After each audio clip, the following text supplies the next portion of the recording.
BJP सरकार आने के बाद ही रेप और मर्डर केस में ये पहली बार बंगाल में एनकाउंटर की खबर सामने आ रही है।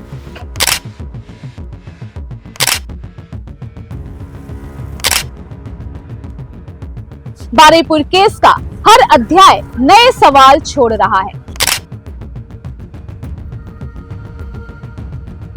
क्या आरोपी ने वाकई पुलिस की बंदूक छीन ली थी?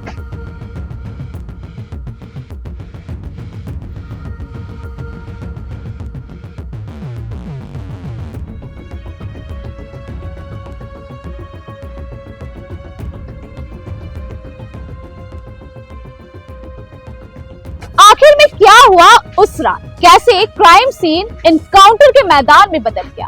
बारुईपुर रेप और मर्डर केस का एक आरोपी पुलिस एनकाउंटर में मारा जा चुका है।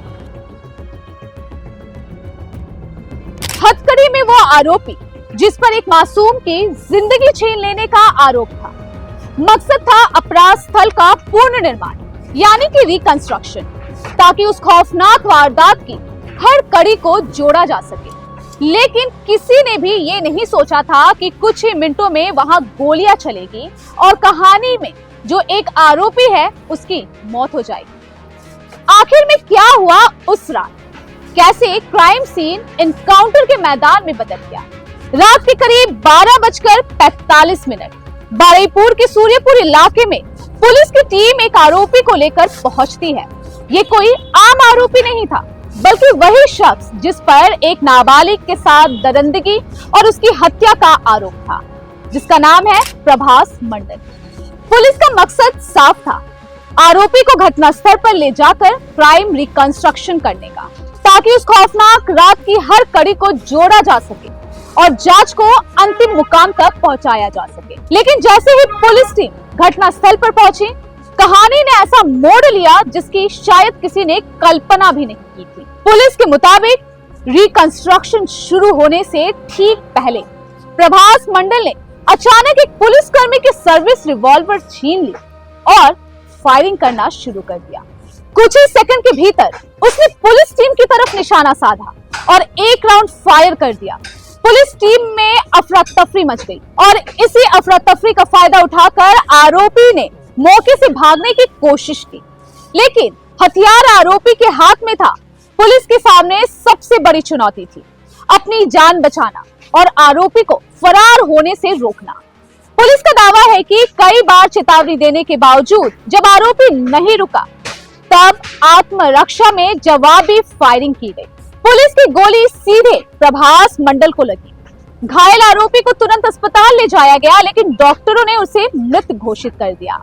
जिस आरोपी से पुलिस उस रात सवालों के जवाब तलाशने पहुंची थी, वही आरोपी अब हमेशा के लिए खामोश हो चुका था।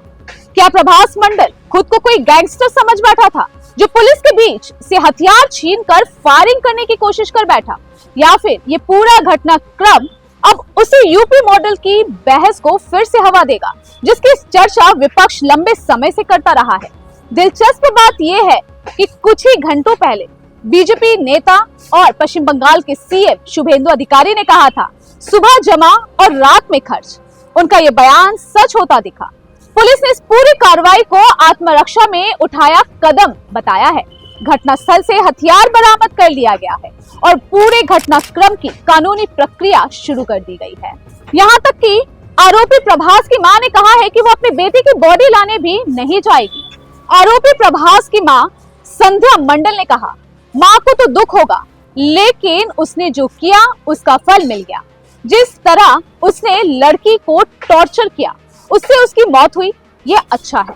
मैं उसकी बॉडी भी नहीं लाऊंगी, ऐसा उनकी मां ने कहा। আমার কষ্ট, মার তো কষ্ট হবে, আমি সে কষ্ট দরকার নেই। ও যা কর্ম করেছে তাতেই গেছে আমার শান্তি। মানে ও যে নাবালিকার সঙ্গে যে অত্যাচার করেছে তাতেই ওর মৃত্যু হয়ে গেছে, ভালোই। আমার কেউ যাওয়ার নেই, আমি যেতে পারবো না, মৃতদেহ আমি আনবো না। আমি তো বললাম আর আমরা দেখতে চাই না, একদম দেখতে চাই না। তোমরা ওখানে নিয়ে ঠেকে নাও, দমে দেবে, কোথায় দেবে, ফেলে দেবে, কেউ যাবে না। ও যে গেলে আমাদের কথা শুনিনি, বিশেষ করে মার কথা যদি না শুনি, নিজে নেশা ভাঙ করে, তা আমার অত আর কিচ্ছু বলার নেই। मैं उसे अब और नहीं देखना चाहती। वो मेरी बात नहीं सुने बिना नशे में धुत रहता था। अब मेरे पास कहने के लिए कुछ नहीं है। उधर इस एनकाउंटर के बाद कई सवाल भी उठने लगे हैं। क्या आरोपी ने वाकई पुलिस की बंदूक छीन ली थी? क्या उसने सचमुच पुलिस पर फायरिंग की? क्या जवाबी फायरिंग के अलावा पुलिस के पास कोई दूसरा विकल्प नहीं था? इन तमाम सवालों के जवाब अब जांच और आधिकारिक रिपोर्ट से सामने आएगी। लेकिन फिलहाल बारुईपुर रेप और मर्डर केस का एक आरोपी पुलिस एनकाउंटर में मारा जा चुका है। एक मासूम के साथ हुई हैवानियत और फिर आरोपी की गिरफ्तारी और अब क्राइम सीन पर हुई गोलीबारी में उसकी मौत। बारुईपुर केस का हर अध्याय नए सवाल छोड़ रहा है। सच क्या है, इसका फैसला जांच और कानूनी प्रक्रिया ही। आपको बता दें कि पुलिस ने इस मामले में 3 आरोपियों को गिरफ्तार किया था, जिसमें से एक की तो एनकाउंटर में मौत हो गई, 2 अभी भी पुलिस की गिरफ्त में हैं और वहीं कल भी पुलिस ने एक और शख्स को बासिरहाट से गिरफ्तार किया है। अब देखना होगा कि क्या ये जो आरोपी है उनको कानूनी सजा मिलेगी, उनकी पनिशमेंट क्या होगी।